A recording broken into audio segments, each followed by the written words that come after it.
Hello friends, तो आज हम पढ़ेंगे चैप्टर 3 दो चर वाले रैखिक समीकरण युग्म। तो इसे पढ़ने से पहले हम कुछ चीजें जान लेते हैं, जैसे चर क्या होते हैं और अचर क्या होते हैं। चर हमारे x, y, z, a, b, c इत्यादि होते हैं, जिसमें चर की जो वैल्यू होती है इनका मान हमेशा बदलता रहता है। x, y, z के मान हमेशा चेंज होते रहते हैं। और अचर 2, 3, 4, 5, 6 आदि संख्याएं हो सकती हैं और इनका मान हम कभी बदल नहीं सकता है।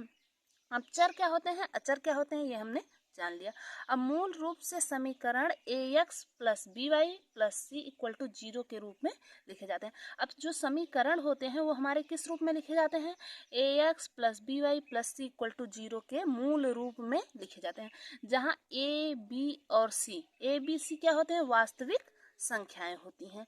अब हम क्या पढ़ने वाले हैं, दो चर वाले रैखिक समीकरण युग्म। अब युग्म क्या होते हैं, समीकरण युग्म क्या होते हैं। समीकरण युग्म जैसे 2x plus 3y equal to 18 और 3x plus 4y equal to 16 ये लिखा है, तो इसका मतलब ये एक समीकरण होगा। इसी समीकरण के साथ एक समीकरण और लिखा है। युग्म मतलब जोड़ा होता है, जब साथ में चीज लिखी होती है तो उसको युग्म कहते हैं। तो यहाँ पे एक समीकरण ये होगा या एक समीकरण ये होगा, इसको हम कहेंगे समीकरण युग्म। आई होप इतनी बात समझ में आई होगी। तो इसके आगे आइए पढ़ते हैं एक्सरसाइज 3.1 प्रश्नावली 3.1। इसमें पहला क्वेश्चन क्या दिया गया है, आफताब अपनी पुत्री से कहता है 7 वर्ष पूर्व मैं तुमसे 7 गुनी आयु का था। कि अभी उसकी आयु नहीं पता है, वो 7 वर्ष पहले की बता रहा है कि 7 वर्ष पहले मैं तुमसे 7 गुनी आयु का था। अब से 3 वर्ष बाद मैं तुमसे केवल 3 गुनी आयु का रह जाऊंगा। इस स्थिति को बीजगणितीय एवं ग्राफीय रूप में व्यक्त कीजिए।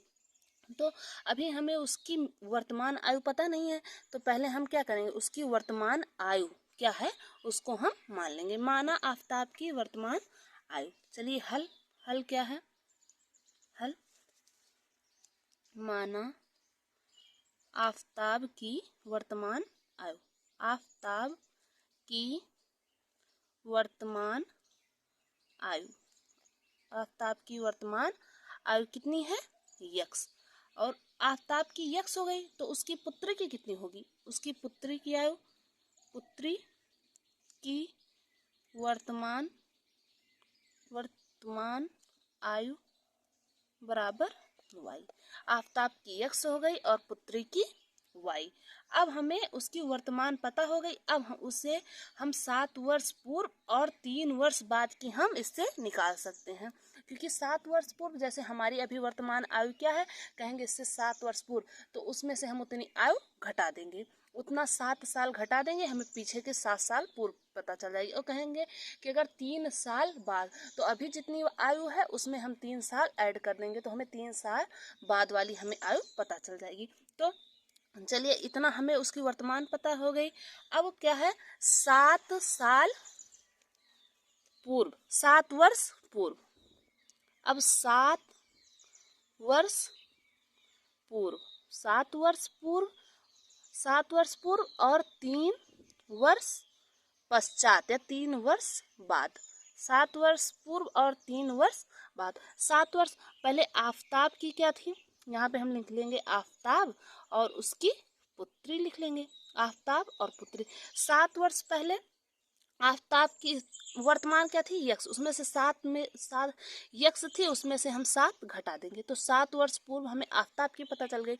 अब पुत्री की कितनी थी, वाई, उसमें से 7 घटा देंगे तो 7 वर्ष पूर्व पुत्री की पता चल गई। अब यहाँ पे दिया गया है और आगे कहा गया 3 वर्ष बाद।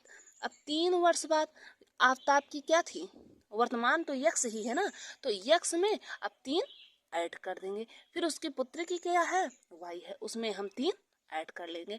अब 7 वर्ष पूर्व और 3 वर्ष बाद वाला झंझट खत्म, ये हमको समझ में आ गया। अब पहली कंडीशन, इसमें एक शर्त दी गई है। अब प्रथम शर्त के अनुसार लिख लेंगे, प्रथम शर्तानुसार। पहली शर्त क्या दी गई है, पहली शर्त दी गई है कि 7 वर्ष पूर्व मैं तुमसे 7 गुनी आयु का था, 7 वर्ष पूर्व। तो यहाँ पे 7 वर्ष पूर्व आफताब की कितनी थी, x-7, और उसकी पुत्री की कितनी थी, y-7। अब उसने कहा था पहली शर्त है कि 7 वर्ष पूर्व मैं तुमसे 7 गुनी आयु का था। अब यहाँ पे कंफ्यूजन होता है कि 7 गुना करें उसके पिता का करें कि पुत्री का करें। तो यहाँ पे आपने देखा होगा कि अगर आपके पास 2 टॉफ़ी है और आपके भाई के पास 4 टॉफ़ी, कहेंगे कि मेरे पास तुमसे 2 गुनी टॉफ़ियाँ अधिक हैं, तो 4 में थोड़ी ना 2 गुनी करते हैं, किस में करते हैं? 2 में, 2 दूना 4, इसके बराबर करते हैं। तो जिसकी कम है उसकी, तो कम किसकी है? पुत्री की। तो उसमें हम कर देंगे किससे मल्टीप्लाई? उसमें कर देंगे हम 7 से मल्टीप्लाई। ये क्लियर? अब इसको हम सरल कर लेंगे। x माइनस 7 बराबर 7y माइनस 7 सता 49, ये हो गया। अब इसको हम सब एक तरफ कर लेंगे। x माइनस 7 माइनस, ये इधर प्लस में है, इधर आएगा बराबर के इधर, तो माइनस में होगा। और ये किधर, ये किस में है? माइनस में। इधर आएगा तो ये किस में हो जाएगा? प्लस में। अब इसको हम कर लेंगे इधर बराबर 0। इतना स्टेप समझ में आ गया होगा। अब क्या करेंगे? जो संख्याएं हैं, चर चर वाले वैसे ही लिखे जाते हैं, चर चीज़ें वैसे ही लिखी जाती हैं। x और -7y वैसे लिख ले, लेकिन जो अचर हैं, हमारी संख्याएं हैं, उसमें प्लस माइनस हम कर लेते हैं। तो 49 में से 7 जाएगा तो क्या होगा? प्लस 9 में से 7 गया 2, 42 प्लस 42 बराबर 0। अब इसको हम ऐसे लिख सकते हैं, ये हमें पहली इक्वेशन मिल गई। अब हमें पहली इक्वेशन मिल गई प्रथम कंडीशन के अनुसार। अब हम क्या करेंगे? यहाँ पे द्वितीय शर्त अनुसार, द्वितीय शर्त जो है उसके अनुसार, द्वितीय शर्त अनुसार क्या, दूसरी शर्त में क्या कहा गया हम कि 3 वर्ष बाद मैं तुमसे केवल 3 गुनी आयु का रह जाऊंगा। अब 3 वर्ष बाद, पहले 3 वर्ष बाद x प्लस 3 बराबर y प्लस 3। अब 3 वर्ष बाद जब छोटी वाले में ही मल्टीप्लाई किया जाता है, तो इसमें भी हम छोटे वाले में ही मल्टीप्लाई करेंगे, यानी कि पुत्री की आयु में हम मल्टीप्लाई करेंगे। किससे करेंगे? कि 3 से करेंगे। अब इसको भी हम सॉल्व कर लेंगे। x plus 3 equal to 3y plus 3 त्रिका 9। चलो अब इसको भी एक तरफ कर लेते हैं। x प्लस 3y, इधर प्लस है, इधर आएगा माइनस में, इधर प्लस में है, इधर आएगा माइनस में, इक्वल टू 0। अब x माइनस 3y और इधर आ जाएगा 9 में से 3 गया -6 बराबर 0। हमें क्या मिल गई? ये भी इक्वेशन मिल गई। जो हमें इक्वेशन प्राप्त करना था, ये फर्स्ट हो गया, ये सेकंड हो गया। अब ये हमारा हो गया बीजगणितीय रूप। अब इसे हमें किस रूप में व्यक्त करना है? ग्राफीय रूप में। अब ग्राफीय रूप में व्यक्त करने के लिए हमें चाहिए इसके मान, किसके मान? x और y की, x और y की वैल्यू चाहिए। जो x और y की मान हमेशा चेंज होता रहता है, इसलिए हम x और y की वैल्यू निकालेंगे। तो चलिए पहले हम यहाँ पे बना लेते हैं एक टेबल भी बना सकते हैं और बिना टेबल के भी हम ये लगा सकते हैं, लेकिन टेबल वाले में थोड़ा आसानी होती है।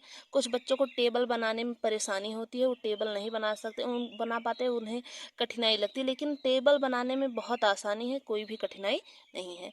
यहाँ पे हमने 2 टेबल बना दी। अब 2 टेबल क्यों बनाया है हमने, ये आपके समझने वाली बात है। एक टेबल से हम एक इक्वेशन की वैल्यू निकालें, दूसरे टेबल से दूसरे इक्वेशन की वैल्यू, जिसमें से x और y की वैल्यू हम निकालेंगे। यहाँ पे पहले वाले में x लिख दिया, दूसरे वाले में y, यहाँ पे x और यहाँ पे y। अब हमें यहाँ पहली इक्वेशन लेनी है। कौन सी इक्वेशन? फर्स्ट इक्वेशन लेनी है। अगर हम इस इक्वेशन में x की वैल्यू क्या रख दें? 0, तो यहाँ पे हम x की वैल्यू 0 रख दिए। अब कहेंगे क्यों रख दिए? हमें क्योंकि x और y का वैल्यू निकालना है, तो हम अगर यहाँ पे एक को छिपा देते हैं, एक की वैल्यू 0 मान लेते हैं, तो हमें y की वैल्यू मिल जाएगी। तो चलिए हम यहाँ पे x की वैल्यू रख दिए 0। जब यहाँ पे x की वैल्यू हो गई 0, तो y की वैल्यू क्या हो जाएगी? यहाँ पे था, अब चलिए यहाँ पे हम इसको निकाल लेते हैं। x की जगह पे हम रख दिए 0 और -7y प्लस 42 इक्वल टू 0, ये हो गया। अब यहाँ पे ये प्लस में था, इधर चला जाएगा, -7y बराबर -42, तो y की वैल्यू क्या हो जाएगी? -42 अपान -7, तो माइनस से माइनस कट जाएगा, 7 6 42, तो y की वैल्यू क्या आ जाएगी? 6 आ जाएगी। ये समझ में आ गया होगा। तो y की वैल्यू क्या आ गई? 6। आपने इसको निकालने की विधि समझ ली है, ऐसे ही निकालते हैं। अब अगर हमें एक जगह x की वैल्यू 0 कर दी, अब अगर हम y की वैल्यू क्या कर देंगे? y की वैल्यू जीरो, y की वैल्यू जीरो कर देंगे तो -42 आ जाएगा। तो यहाँ पे हम y की वैल्यू जीरो भी रख सकते हैं या y की वैल्यू सपोज कुछ भी मान सकते हैं। तो हमें सबसे आसान पड़ता है y की वैल्यू जीरो रख देते हैं। y की वैल्यू जीरो रख दिए तो इसका 7 मल्टीप्लाई जीरो, तो इसका पूरा का मान जीरो होगा। तो x की वैल्यू क्या आ जाएगी, इसको हम इधर ले जाएंगे तो -42 ये आ गया। अब क्या किया जाएगा, अब एक इक्वेशन की वैल्यू हम निकाल ली, अब निकालना है दूसरे इक्वेशन से हमको वैल्यू। अगर अब यहाँ पे हम x की वैल्यू क्या रख देंगे, जीरो, x की वैल्यू जीरो, तो यहाँ पे x की वैल्यू जीरो रख दिए तो y की वैल्यू क्या आएगी, ये -6 इधर जाएगा तो प्लस हो जाएगा। देखिए यहाँ पे x की value zero -3 y -6 equal to zero, ऐसे कर लिए। अब यहाँ पे हम अगर -3y इधर लिख दिए और इधर ये माइनस में था, इधर गया तो क्या हो गया, प्लस में हो गया। अब y की वैल्यू क्या हो जाएगी, 6/-3, 3 दूनी 6, यहाँ पे एक्स्ट्रा माइनस होता तो कट जाता, लेकिन यहाँ पे y की वैल्यू क्या आ जाएगी, -2, y की वैल्यू -2, समझ में आ गया। अब यहाँ पे हम y की वैल्यू अब क्या रख देंगे, y की वैल्यू जीरो, जब y की वैल्यू जीरो रख देंगे तो ये पूरा पोर्शन हमारा जीरो हो जाएगा। और यहाँ पे हो जाएगा 6, इधर प्लस माइनस में था, इधर जाएगा तो प्लस में, x की वैल्यू क्या आ जाएगी 6। ये टेबल आपको समझ में आ गई। अब हमें क्या बनाना है, अब हमें बनाना है ग्राफ। तो ग्राफ बनाने के लिए हम क्या करेंगे, यहाँ पे हम कुछ ऐसी लाइन खींचे और इसमें क्या होता है, ये होता है हमारा x अक्ष और ये होता है y अक्ष। इधर पॉजिटिव, इधर पॉजिटिव, इधर निगेटिव चलता है और इधर निगेटिव, ये भी हमारा x अक्ष होता है, ये भी हमारा y अक्ष होता है। यहाँ पे हमारा निगेटिव रहता है, अगर इधर जो वैल्यू लिखेंगे वो सारी पॉजिटिव में रहेगी। यहाँ पे अब हमें 42 तक जाना है, तो हम 42 तक लिखेंगे तो हम इसको बहुत छोटा नहीं 10 के पार्ट में डिवाइड कर लेंगे, 10, 20, 30, 40, इतना पार्ट इधर हो गया। ये प्लस है तो इधर प्लस चिन्ह, इधर भी 10, 20, 30, 40, 50 तक कर लेंगे, 50 तक। इधर माइनस में -10, -20, -30, -40, -50, वैसे इधर भी -10, -20, -30, -40, -50। अब हमने ये ग्राफ का एक मॉडल तैयार कर लिया। अब चलिए, अब हमें यहाँ पे क्या, पहली इक्वेशन में x और y के कोऑर्डिनेट क्या मिल रहे हैं, x y पहले हमें मिल रहा है 0,6 और यहाँ पे क्या मिल रहा है, x अक्ष पे -42, 0, यहाँ पे हमें क्या मिल रहा है 0,-2, यहाँ पे मिल रहा है 6,0। x अक्ष पे 0, y अक्ष पे 6। x अक्ष कौन सा है हमारा, ये x अक्ष हमारा 0 रहेगा और y अक्ष पे हमको कितना चाहिए, y अक्ष पे 6। तो यहाँ पे हमारा 10 है तो 6 यहीं पे होगा, नियर अबाउट यहीं पे होगा। तो यहाँ पे हम कौन सा पॉइंट मिल गया, हमें 0,6, ये पॉइंट मिल गया। अब कौन सा चाहिए, -42, 0।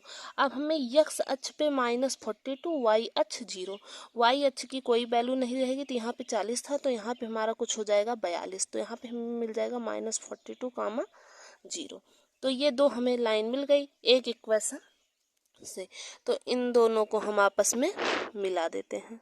आप स्केल से कीजिएगा और ग्राफ पेपर पे, अभी ग्राफ पेपर मेरे पास अवेलेबल नहीं था तो इसीलिए मैंने यहाँ पे ऐसे ही बता दिया है। चलिए अब दूसरा क्या दिया गया है, x 0, -2।